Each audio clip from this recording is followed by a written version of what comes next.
ચાલુ કરે.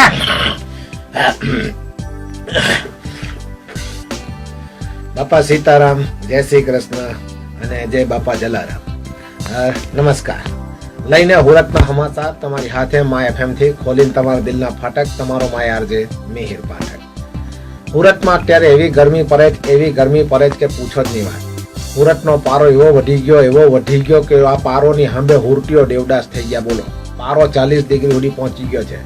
ચોક હોય, ભાગર હોય, મૈડરપરા હોય, સગ્રામપરા હોય, ઢોરે ડારે કરફ્યુ લાગ્યો છે. કોઈ દેખાય જ નહીં. અને લિંબાયતમાં પાણીની એટલી તકલીફ કે ત્યાં પાણી જ નથી આવતું, એટલે લોકો ત્યાં નહાતા જ નથી. હવાથી હાબુ લઈને બેહી રહે.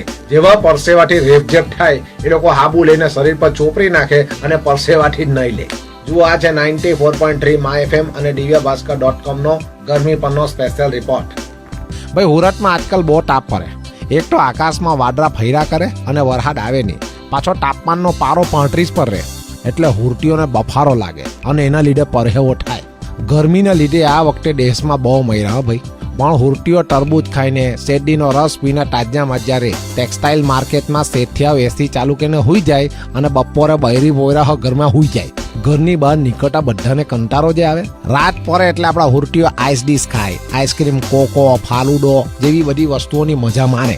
એક બાજુ ગરમી પડે તો પણ ગરમ ગરમ લોચો તો હુરટીઓનો ફેવરેટ હે ભાઈ. લૂ ની લાગે એટલા હારું કાંદાના ભજીયા મોંઘા થઈ ગયા. આલુ પૂરીની લારી પર લોકો વધારે કાંદા નખાવીને ખાય. ઉનાળોનો વચગાળાનો ટાઈમ ચાલે એટલે આ વખતે લીંબુ સોડા મોંઘી થઈ ગઈ. પેલી મર્સિડીઝ અને 5 બંગડી જેવી મોટી ગાડીઓ લઈને ફરવા વાળાને શાંતિ, પણ આપણા જેવા બાઇક પર નીકળે તો આપણી તો પટ્ટર જ ઝીકાઈ જાય ને ભાઈ. ને આ નવી BRTS થી વરાછા વાસીઓને શાંતિ થઈ ગઈ.